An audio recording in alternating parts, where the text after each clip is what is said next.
Hello Year 10, I hope you're all still safe and well. Welcome to your next feedback video where we are focusing on the work that you completed between the 29th of January and the 3rd of February. Okay, I'm focusing mainly on that quiz that you completed on Wednesday, focusing on the poems Kamikaze and Poppies. All right, first things first, I want to celebrate a few things. The average class score was 83.5%, which is fantastic.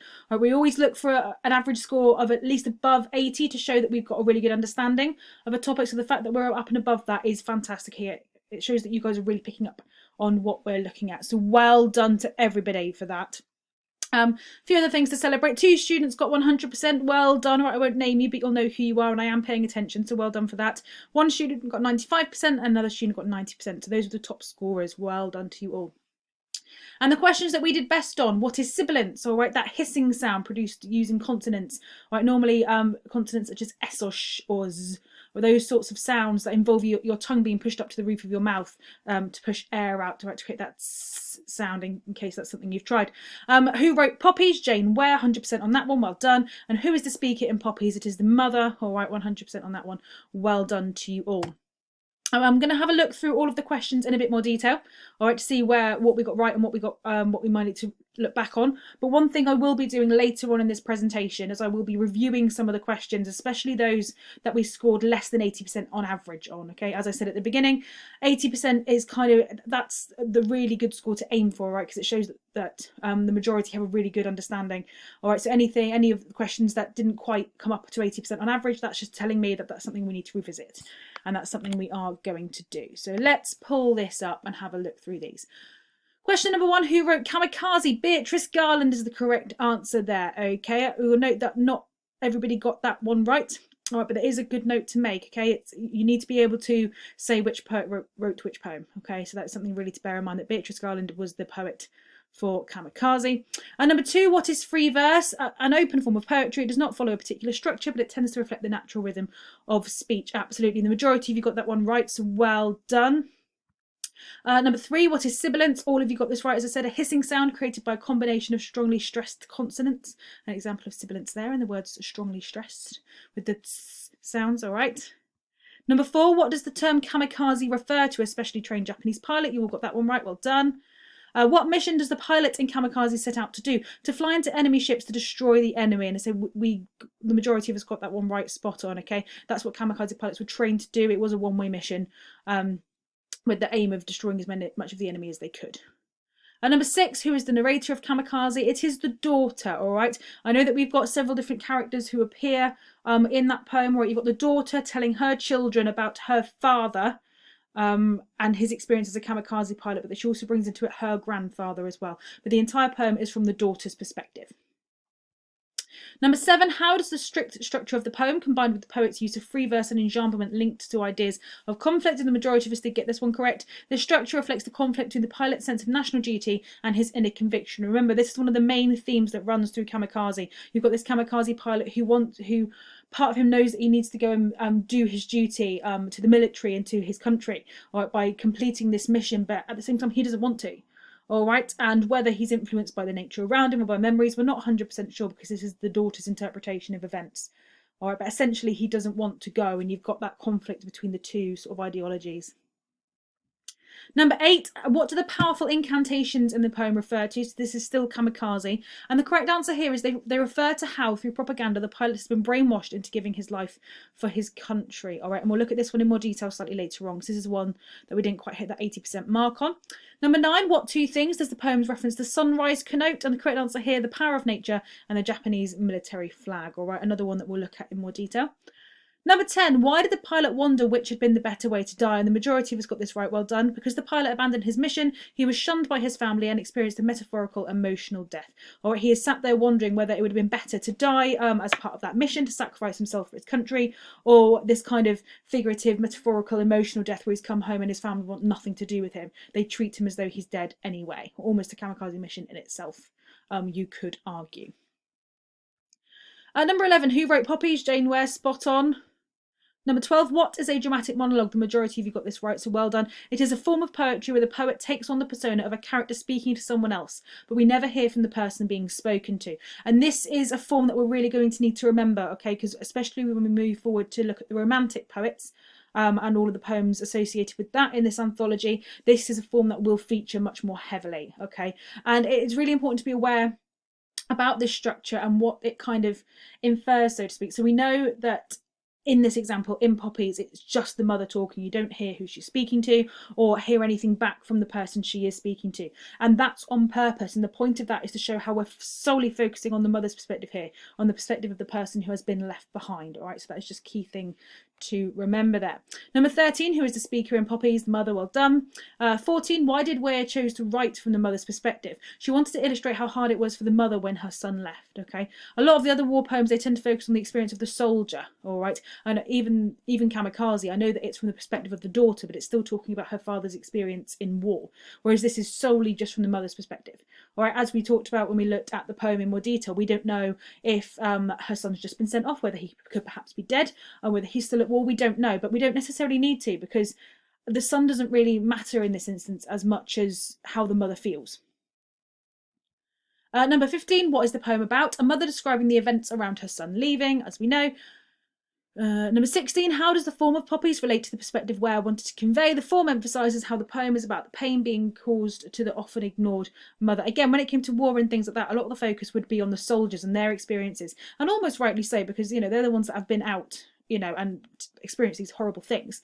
At the same time, though, the perspective of those whose family members went to war was kind of left behind. Nobody really considered how much of an impact people going to war would have on those who stayed at home. And again, this is what Weir was trying to do with this poem.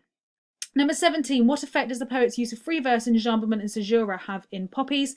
The use of these devices contributes to a chaotic structure, reflecting the chaos the mother's life has become since her son left. Another one we'll look at in more detail. All right. But that is the correct answer there. 18, what two semantic fields appear in Poppies? The correct answers are injury and domesticity. Another one we'll look at in more detail. Next, 19, what does the blending of these two semantic fields in the poem reflect?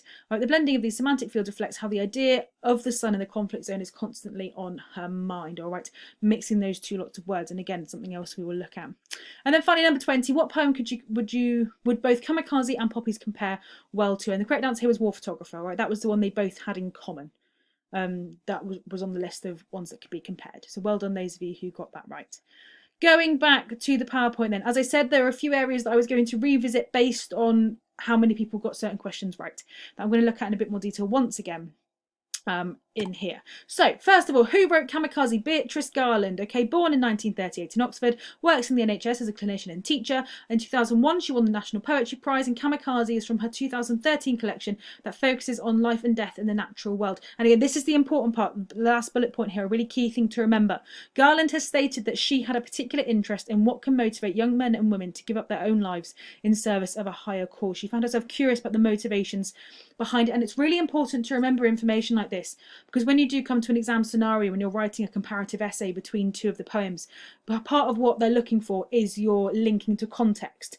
Okay, so it would be, you know, you could be talking about conflict in the poem Kamikaze, and, you know, when it comes to the end of a paragraph about a particular thing, it would be apt to put, you know, Garland may have chosen to present the poem like this because she had an interest in what can motivate young men and women to give up their own lives in service of a higher cause. All right, these are the sort of information we need to try and be remembering. Two questions are covered by this slide. So what do the powerful incantations in Kamikaze refer to? All right, so the phrase powerful incantations appears in the first stanza of Kamikaze. All right, and this suggests that the pilot is under some kind of spell. Powerful incantations links to magic. Okay, incantation is more like a chant or a spell. All right. So it suggests that he is under some kind of spell, which hints at how the pilot has, in a sense, been brainwashed by the military into completing his mission. He's essentially been persuaded to go on a suicide mission, all right, by being told that, you know, you'll bring honour to your family, you'll be serving your country, and all this sort of political propaganda that we referred to, all right. So that's what this phrase powerful incantations, and we need to remember as well when we're going through the poem, there are kind of other links to these ideas of powerful incantations and these stories he's been told, you know, where he sees the fishing boat strung out like bunting, that's almost celebration.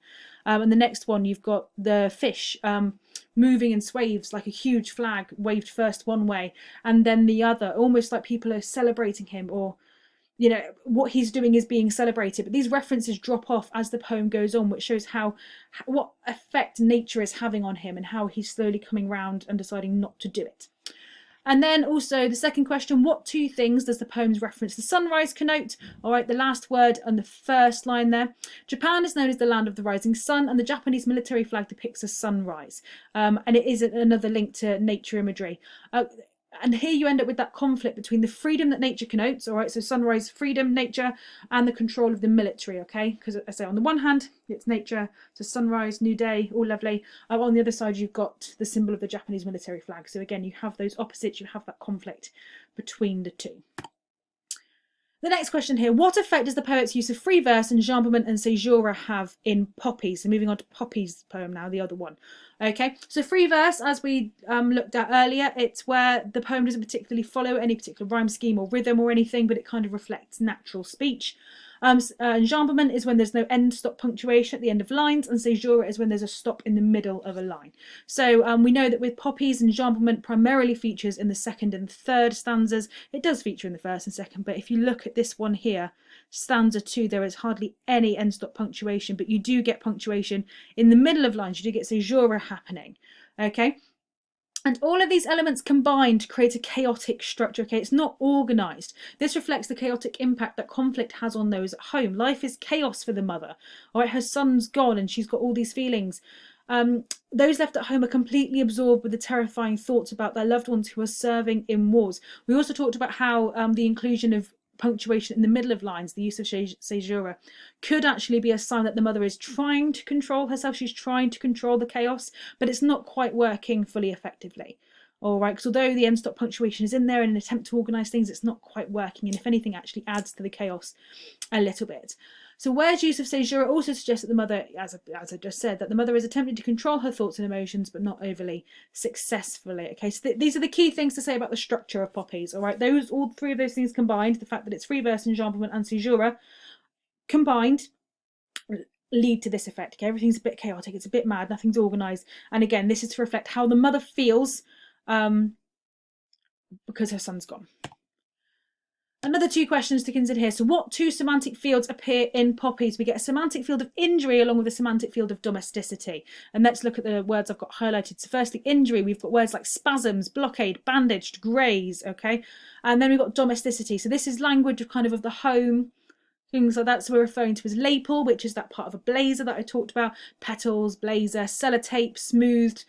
And the positioning of these two sets of words close together reinforces the suffering the mother is seeing in her everyday life, especially at the start of the second stanza here, where you've got sellotape bandage, or sellotape, which is a really sort of domestic home item, you know, something you use to sellotape things together. Right, but in this instance, it's being used almost as like a bandage, or it's being described as such. Okay.